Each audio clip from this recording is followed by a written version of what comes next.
Bonjour à tous, je suis Nicolas Lachis, photographe sur Lyon et voici la dernière vidéo sur Lightroom sur le thème de l'importation.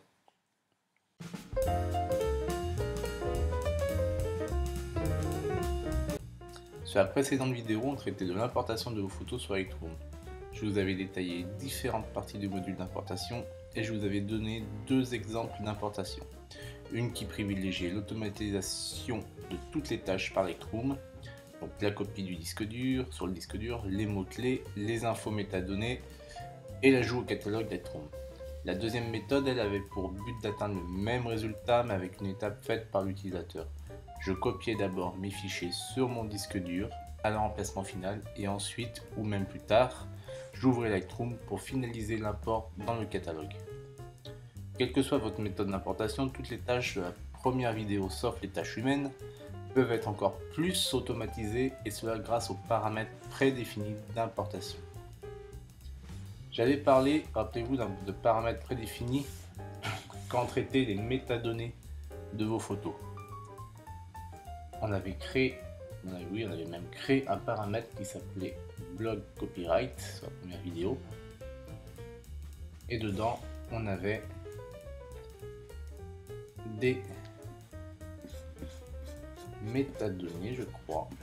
Hop, je suis pas sur le bon. Voilà. Donc on avait défini des métadonnées des mots-clés que je voulais donner à toutes mes photos. Donc le blog photo de Nico, Nicolas Lachis, mon nom et mon prénom. On avait défini l'adresse de mon blog, ma fonction et le nom du créateur, ainsi que le copyright qu'on avait enregistré. Donc le but du preset d'importation, c'est de créer une tâche qui va rassembler toutes les autres tâches qu'on avait vues dans la première vidéo. Pour cela, il va falloir d'abord faire une première fois les tâches désirées, puis les enregistrer grâce au petit encadré qui est en bas du module d'importation, un petit encadré noir. Sur la droite, il y a deux petites flèches. Hop, si on clique dessus, on voit qu'il y a un menu déroulant qui apparaît. Donc il y a des paramètres prédéfinis, ça c'est les miens, ceux que j'utilise déjà. Et il y a une petite option enregistrer les paramètres actuels en tant que nouveau paramètre prédéfini. Cela va permettre, si on clique dessus, de donner un nom au paramètre et de l'enregistrer pour pouvoir le réutiliser par la suite. Donc là, je vais enregistrer un paramètre prédéfini simple. Donc mes fichiers, je sais qu'ils seront déjà sur mon disque dur, donc je vais utiliser l'option ajouter. Création des aperçus standard, ne pas importer de doublons, je ne fais pas de sauvegarde. Paramètres de développement, je n'en veux pas. Métadonnées, ça sera blog copyright. Mots-clés, je n'en veux pas plus de ceux qui sont déjà enregistrés dans mes métadonnées. Il ne me reste plus qu'à enregistrer mon paramètre prédéfini que je vais appeler blog import. Je fais créer. Il ne me restera plus qu'à sélectionner ma source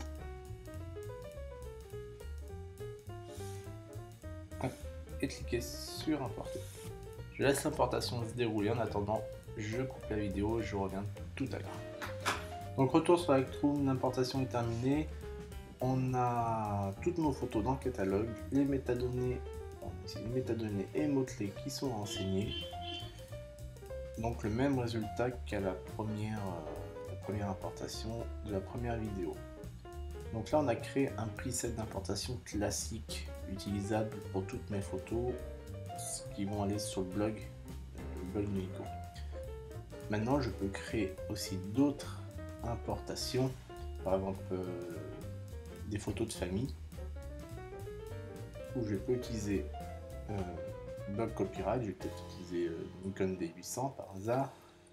Je vais peut-être mettre des mots-clés comme famille, vacances. Hop. Tout ça, ça va modifier mon paramètre d'importation. Vous voyez, importation blog modifié. Si je fais importer, je sélectionne mes photos, je fais importer. Mon importation blog va agir et en plus on va lui rajouter ce que j'ai mis à la main, donc famille vacances. Si maintenant je veux que famille vacances fasse partie intégrante de mon preset d'importation, je vais cliquer dessus et je vais me mettre à jour avec les paramètres actuels, donc avec les paramètres prédéfinis que j'ai rajoutés. Si je clique ici sur importation blog, donc qui n'est pas mis à jour, vous allez voir que les mots-clés vont disparaître. Je peux créer autant de paramètres prédéfinis, donc on va remettre famille, vacances.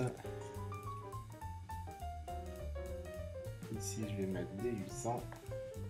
Hop, et je vais créer un nouveau paramètre prédéfini d'importation que je vais appeler photo famille.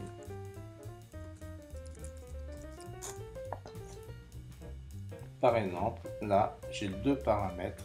Je peux jongler entre l'un et l'autre selon le style de la séance, selon le style des photos que je vais importer.